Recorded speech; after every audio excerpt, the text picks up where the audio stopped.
Good evening, everyone. Tonight, we're becoming crushed under a tidal wave of unfathomable numbers. By one count, over 1 million have now been infected by coronavirus worldwide since the start of this outbreak. Tens of thousands have died. Tonight, in a stunning policy reversal, New York City joining California in urging the general public to wear non-medical face coverings to stop the virus. The crisis in New York reaching a critical mass. Paramedics now empowered to make life and death decisions that were once considered unthinkable. Our team on the front lines again tonight. We start with Gabe Gutierrez. In New York City, the sounds of sirens are haunting, piercing the abnormal silence of a once bustling city. Today, the governor said the state could run out of ventilators soon. At the current burn rate, we have about 6 days of ventilators in our stockpile. But President Trump is blasting some governors across the country as he questions the need for more supplies. Some have insatiable appetites and are never satisfied, he tweeted. The complainers should have been stocked up and ready long before this crisis hit. But with a growing number of temporary morgues set up outside hospitals, healthcare workers are already grappling with life or death decisions. New York City paramedics are no longer taking patients to hospitals unless they have a pulse to ease the strain on overcrowded ERs. They are extremely short of breath. They are huffing and puffing, and you know that that person is going to tire out if you don't do something immediately. Dr. Cleveland Gilman says he never thought it'd come to this. Prior to this pandemic, I would call loved ones once or twice a month and talk about goals of care or that their family member had passed away. And nowadays, I'm doing it once or twice on a shift. New York City alone now accounts for about a quarter of all confirmed coronavirus cases in the U.S. Statistics show the poorest neighborhoods have been hit hardest. Many families, because of poverty, live together in very close quarters. One of those neighborhoods is the Bronx, where ER Dr. Ernest Patty works at St. Barnabas Hospital. We have 17 patients on respirators right now in the emergency department. Today, he shared video of his packed ER. This is definitely the biggest thing I've experienced. I've been through 9/11, Metro North disasters, flipped over tour buses. This is absolutely the worst. The death toll in the tri-state region has soared to nearly 3,000. Among the lives lost, Kim King-Smith, a New Jersey hospital worker on the night shift.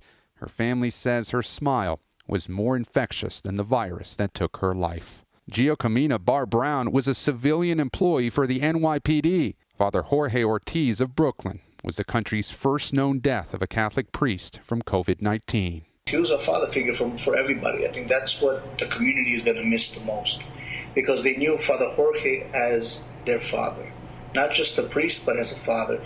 James Valleco was a veteran and the mechanic for the FDNY. His wife is devastated. He was my strength, and he was a calm and quiet spirit, but I will miss that about him, because in all of my worries and troubles, he calmed me down, and I will miss that. Tonight, amid the sirens, there's another sound in the city. Firefighters applauding ambulances. The sound of gratitude. Governor Cuomo said today that there is still a growing need for bed space, and instead of housing non-COVID patients, the Javits Convention Center will now take them. Authorities are also considering whether to use Manhattan hotels to help treat the sick. Lester. Yeah, every number we tell you about is a person. And Gabe, thank you for your reporting. And across the country, we're seeing reported sharp spikes in confirmed cases, hot spots all over the place, impacting communities big and small. And there's a shocking turn tonight after an outbreak at sea. With that, here's Miguel Almaguer. With our national death toll now rising by roughly 1,000 Americans a day, tonight as the coronavirus spreads to nearly every corner of the country, FEMA has requested 100,000 body bags from the Department of Defense, perhaps a chilling indication of what's to come. I know it's difficult, but we're having a lot of suffering, a lot of death. This is going to get worse before it gets better. In Colorado, the governor warns the death rate in his state is now rising faster than any other. Writing the vice president, the situation is far worse than we imagined. Georgia's governor finally joining most of the country, issuing a stay-at-home order after declaring he just learned the virus can be transmitted from a carrier showing no symptoms, a fact the CDC declared weeks ago. Ignoring advice from doctors and the White House, roughly a dozen states, including Oklahoma, still refuse to issue a stay-at-home mandate aimed at slowing the virus. I cannot shut down and bunker in place. It sounds good and it's kind of a soundbite, but it's unpractical. Amid plans to move some 3,000 sailors off the USS Theodore Roosevelt to hotel rooms in Guam after the virus exploded aboard their ship, the Navy captain who sounded the alarm and sent a letter pleading for help has now been relieved of his command. At no time did the CO relay the various levels of alarm that I, along with the rest of the world, learned from his letter when it was published by the CO's hometown newspaper 2 days later. As hospitals everywhere face an influx of patients, a national blood shortage threatens to create another crisis. Tonight, the FDA changing their guidelines, allowing more Americans to donate. In Texas, where new cases are exploding, officials in Austin are investigating a group of 70 college students who chartered a plane to Cabo. Morgan Chesky is in Texas. Tonight, more than half of the college students in that group are now sick with the virus. Dozens are in isolation. Officials now trying to track down anyone they could have exposed upon returning home.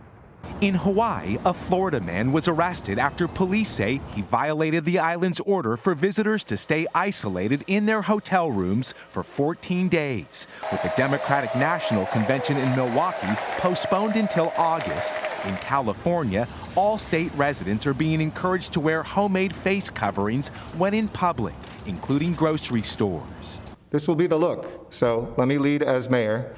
Every measure taken is aimed at saving lives. In Ohio, 3 members of the Conkey family, Lou, Judy, and son David, died within days of each other.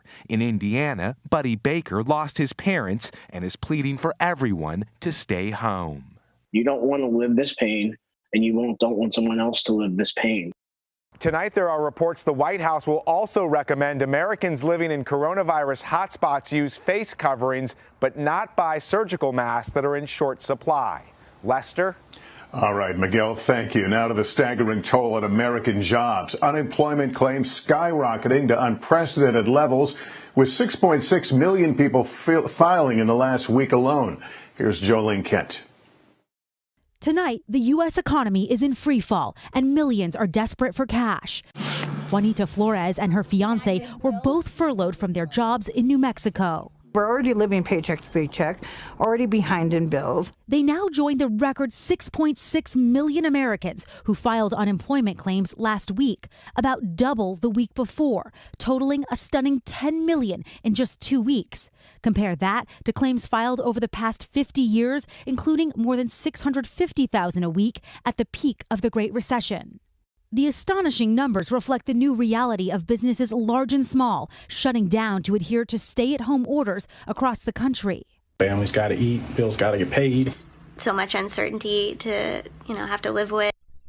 I've had to file for unemployment. Andrew Paris recently lost his bartending job in Pennsylvania. He's struggling to get unemployment benefits, worried about paying an overdue medical bill for his prosthetic leg. I've called the line hundreds of times. Only gotten busy signal or disconnected. I've tried email. State unemployment offices are simply overwhelmed. Texas now has virtual chats to answer questions. New York dedicating 700 staffers working remotely to help process claims. And Minnesota is requesting people apply on certain days of the week based on the last digit of their social security number. It's building the plane as we're flying it, I think, and doing the best we can. In February, Colorado's unemployment office averaged about 1,000 calls a day. This Tuesday, 225,000 came in. They've added workers to try to keep up. Is your office able to keep this all moving forward and under control? Moving forward and under control are 2 words we strive for. I think we need to do the best we can every day. As for those $1,200 relief payments, they should start arriving by the week of April 13th, according to a memo from congressional Democrats. But for some who do not have direct deposit information on file with the IRS, it could take longer. But tonight, the Treasury Secretary says he wants it to be within weeks, not months. All right, Joe Ling, thanks very much. And for the millions of small businesses now shut down, owners can apply for emergency loans beginning at 12:01 tomorrow morning. Tom Costello has details for us. From two small towns in America, first-hand accounts of the crushing toll on small businesses. In Great Falls, Montana, Access Fitness Health Club is closed. Owner Keith Hamburg is not charging his 3,000 members their monthly dues, but is still paying his 41 employees. If we lost half of our members and they didn't come back, I don't see how the business would be viable past a couple of months. Across the country in Frederick, Maryland, Stover Hearth and Patio has been a family business for generations. Spring is crucial for patio sales, but they too are closed while still paying their 7 employees. It's disheartening. You see a store that was built literally brick by the generation before us, and we have never been shut down for more than a day in our 42-year history. Christy Stover says at 1 minute after midnight, she'll be online signing up for that emergency help through the Paycheck Protection Program. Businesses with 500 or fewer employees can apply for the loan offered through their existing banks or approved lenders. Repayment will be forgiven if all employees continue to be paid.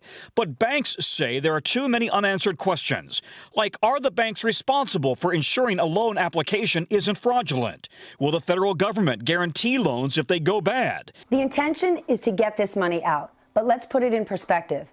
This is a brand new program, $350 billion, and we don't know all the rules yet. You can't do that overnight.